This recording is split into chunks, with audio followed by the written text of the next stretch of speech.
So the 10 most important artists, in my life. These are the ones that have had the biggest impact, changed the course of either how I listen to music or, just had a huge impact on my life as well. I was listening to Bruce Springsteen's 1987 record Tunnel of Love this afternoon, and man, it just hit. And for some reason I thought, God, thank God for Bruce Springsteen. And then I thought, hey, why don't I do a video on the artists that have been most important to me or have had the biggest impact. I don't know what I'm gonna title this. I'll figure it out after I finish it. I actually did 11 because I added one on at the last minute. So it's the 11 most important artists. So let's get started. Countdown. At number 11, might be a surprise to many, Jimmy Buffett. So I discovered Jimmy Buffett in high school, New Jersey. My friend George, who I've mentioned on this channel, who passed away tragically in a car accident in 2012, George was a massive Jimmy Buffett fan, and we would regularly go to his beach house. It was somewhere I can't remember the name of the town in New York. Not the Jersey Shore. It wasn't at the Jersey Shore. It was New York. I'll always remember that place because that's where I was watching the 1994 NBA Finals when my Knicks lost to the Houston Rockets, which I believe it was Game 6, was also the night of the OJ chase. Right? It's one of those, I guess, for us Gen X folks. But he loved Jimmy Buffett, and he used to make tons of Jimmy Buffett mix tapes, hundreds of them, a lot of deep cuts. I saw Jimmy Buffett probably 4 or 5 times in the 90s, maybe 90s. College, and maybe after college or going into college. It was a big event. We would all go. It was typically at what was then called the Garden State Arts Center in New Jersey. I think it's now the PNC Bank. It's probably changed names since. We would all go. We would get there at noon and tailgate all day. We would always have like 3 or 4 designated drivers, and everybody else, just madness. It really was. We would drink Coronas, right? That's the Buffett drink. And Jimmy Buffett, I sort of stepped away from for 25 years. When my friend George passed away, I started listening to Jimmy Buffett again. And my good friend here in the Bay Area, Jeff, is a big Jimmy Buffett fan.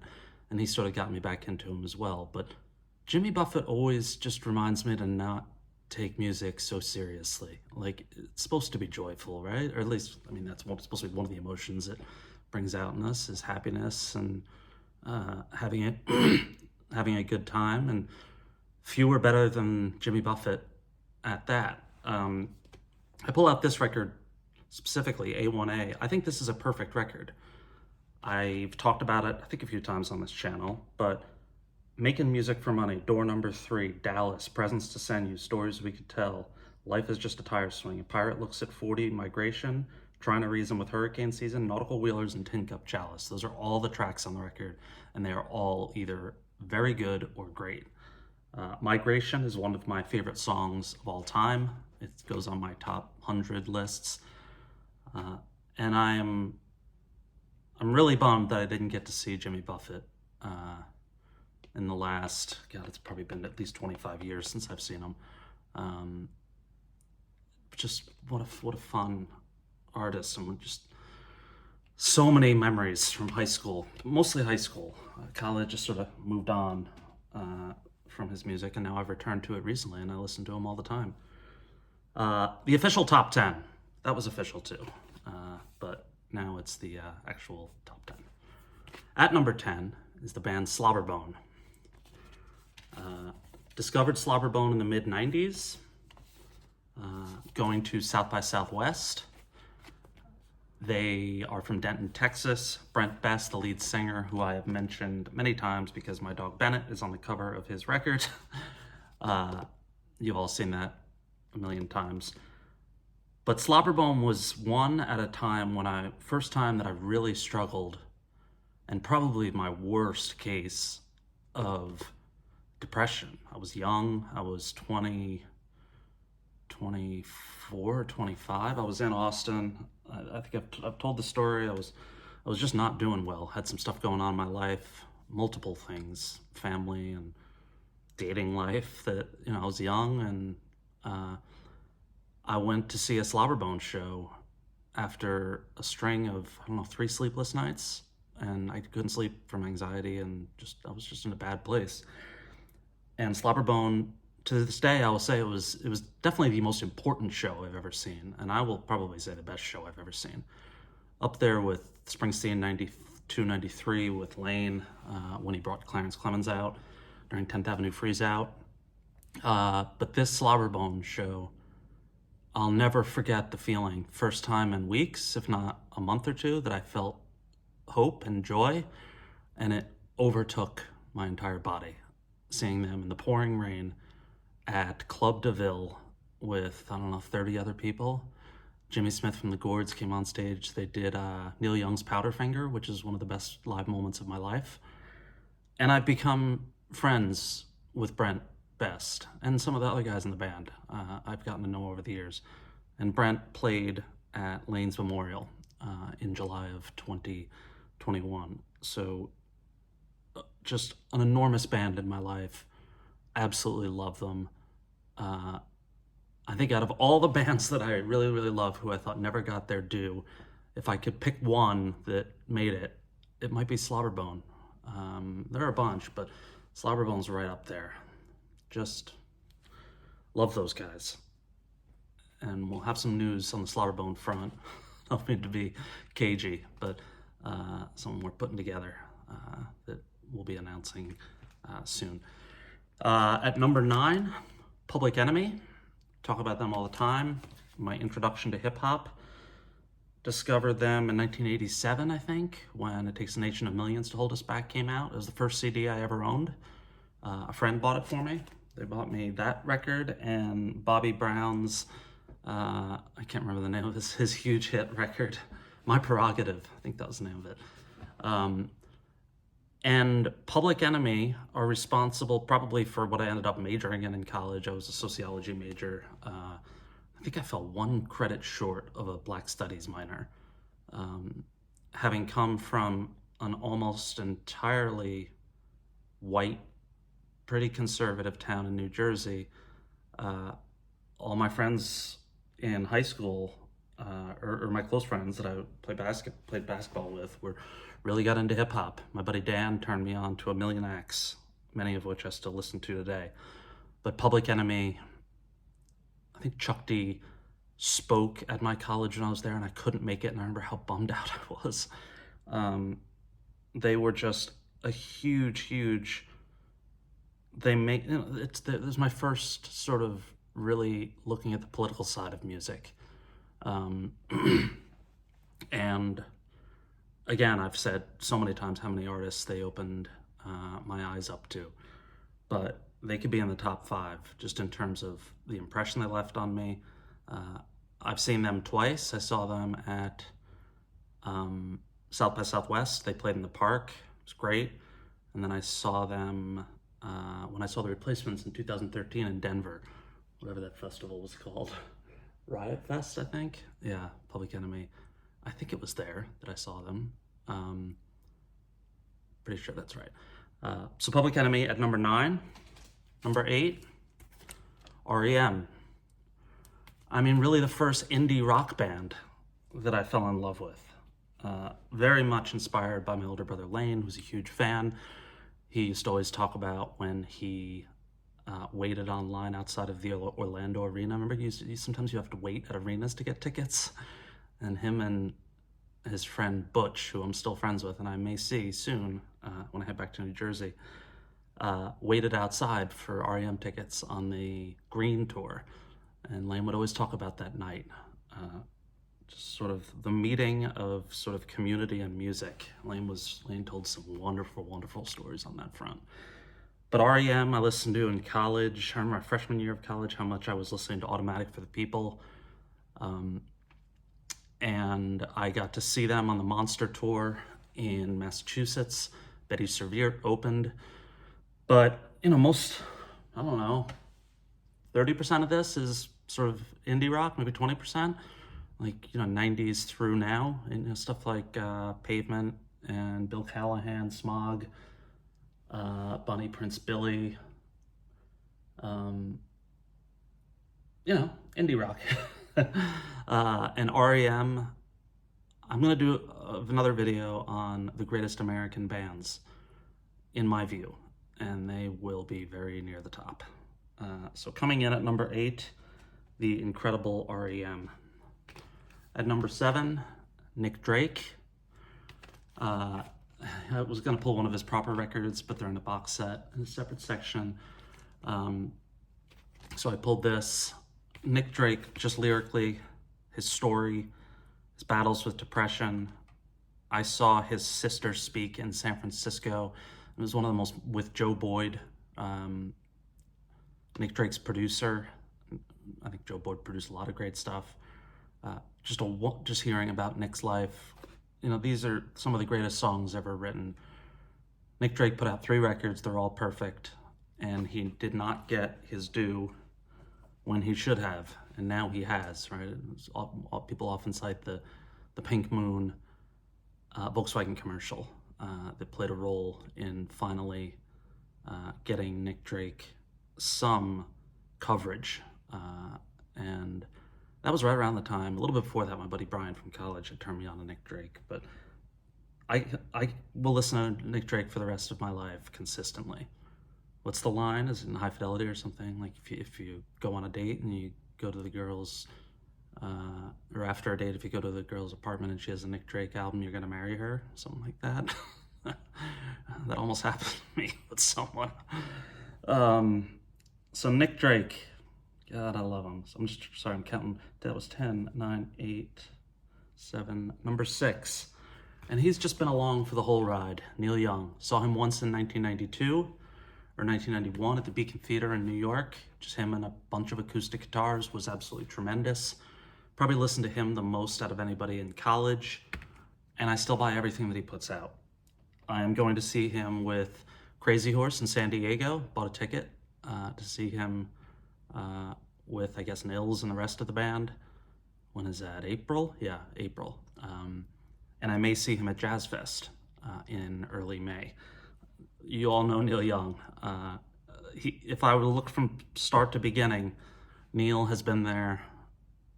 So many memories. And I still get a chill every time I listen to him. Just unreal talent. I can't wait to see him again. At number 5, Sunvolt. A band that connects me to both my brothers, especially my older brother, Lane, who passed away. I've told the story a million times when he picked me up at the Cincinnati Covington airport.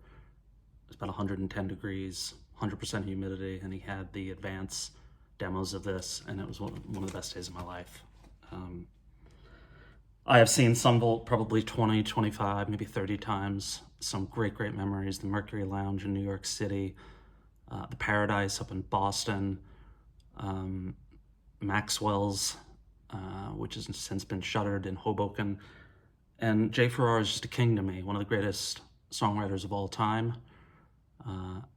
His 7-album run, Uncle Tupelo, and the first 3 Sunvolt records, one of the greatest runs in the history of music, similar to Jeff Tweedy's run, Uncle Tupelo into Wilco. So at number 5, Sunvolt. I often talk about the Bottom Line show that I saw with my buddy Brian. One of the coldest nights of my life. I think it was February 12th, 1996. It's now out. They released it on Record Store Day. Tremendous night that was. What do we got? I'm not good at counting. 4. I think he's the most important musician ever. I don't know, like old classic, like Beethoven, Mozart, and that kind of stuff. But Bob Dylan, just a combination of songwriting, music, and his output. He's the king. Or that's what I'm saying today. And this is the record that I listen to the most, the Freewheelin' Bob Dylan. I listened to this this morning at about 4:30 a.m. I went to bed early last night, woke up this morning, and just laid in bed and listened to this whole record. Just, there's nothing really on the back. Just song titles and stories about the songs, but no visuals. Bob Dylan, number 4. I could listen to just Bob Dylan for the rest of my life and I'd be perfectly content. I mean, I wouldn't be perfectly content, but I'd be all right. Number 3, Wilco. This is Summer Teeth, a record that arrived just at the right time. I talked earlier about Slobber Bone, seeing them when I wasn't doing well. This also came out. This is 1999, if I'm not mistaken. And has the song How to Fight Loneliness, which I think is the greatest song ever written about depression. And was a song that I played over and over and over. And it was like Jeff Tweedy wrote that song for me. Smile all the time, laugh at every joke. I knew exactly what he was talking about. The facade you put on when you're doing every ounce of your energy to show people that you are not sick, even though you are. Wilco, the band I've seen the most, probably 60, 70 times. Gone to 3 of their festivals. Went in 2013, 15, 17, Solid Sound up at Mass Mocha. My Day, My Dog, Bennett, after Jay Bennett, because I got my dog just shortly after Jay Bennett passed away in 2009. I miss my dog Bennett so much. Saw that Jon Stewart video, and man, I know what he's feeling. It's now been about 4 months, 3-4 months since Bennett passed away, and I would give anything for one more day with that dog. Literally anything. Like, gonna get another one someday. But back to Wilco. I talk about them all the time. I love the band so much. It feels like they were just at the right time in my life and have been for the whole ride. So thank you to Jeff Tweedy, Jon Stewart, his amazing band members, or their amazing band members, for all the music and all the incredible times. Number 2 is Uncle Tupelo. So Wilco and Sunvolt changed my life. I work in music still today because of maybe this record. Music was a huge part of my life. Growing up, high school, college, and then midway through college, I discovered Uncle Tupelo, and it became my life. When I got out of school, I worked for a music publishing company. I've worked at least, tangentially, is the word, in music for my entire career. I've seen, 1,000 shows. See all this? I got a YouTube channel where I talk about music. And it's because of this band. Uncle Tupelo changed my life. And one day I'll do a 2-hour video just on them. But Jay Farrar, Jeff Tweedy, Mike Hydorn, Ken Coomer, Jon Stewart, Max Johnston. Am I forgetting anyone? Jay, Jeff, Max, Ken, John. I think I covered everybody. Thank you so much. Such great memories with my brothers, with so many friends. They put out 4 records. They are all great. Still Feel Gone has always been my favorite, although Anodyne, as I get older, hits a little bit harder. They did everything for me. Made music, turned music from a hobby to my life, and it still is, and it's thanks to them. But where did it all get started? Just this joy this love of records and rock and roll and soul music and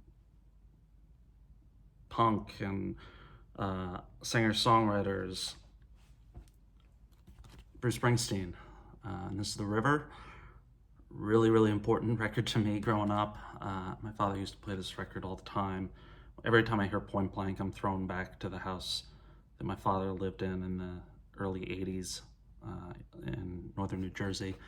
So I remember always hearing Point Blank, just like the slow, sort of a sad song. But Bruce Springsteen I saw in 1985. Tickets right up there, it's like $17, $12.50 I think. And I remember, I've shared this, we were leaving the Giant Stadium as the encore was coming on, and Lane and I begged my father to go back. And we did. And I remember it was Bobby Jean. And then all the shows in 1992, 93 with Lane, just so many memories that I will take with me for the rest of my life. I've been to Springsteen shows with so many of my favorite people that I've ever met in my life. I've seen them all over the world. I've seen them in Norway. I've seen them all over the US, LA, New Jersey, New York, I'm sure in the Midwest, I don't know. This is just, I've seen Bruce. Bruce is it for me. And he's still doing it. Sort of speechless. What can I say? Bruce Springsteen. I think if you put together songwriting, records, recorded output, and live shows, he's the greatest of all time, in my view. So Bruce Springsteen, the most important artist in my life. Uncle Tupelo close behind. About to go out to dinner. I hope you are all doing well. I'm not going to say I'm going to do another video soon, because as you know, sometimes I do a couple in a week and sometimes I'm gone for a month. It's been a busy time for me, so I will check back soon. And again, hope you're all well, and talk soon.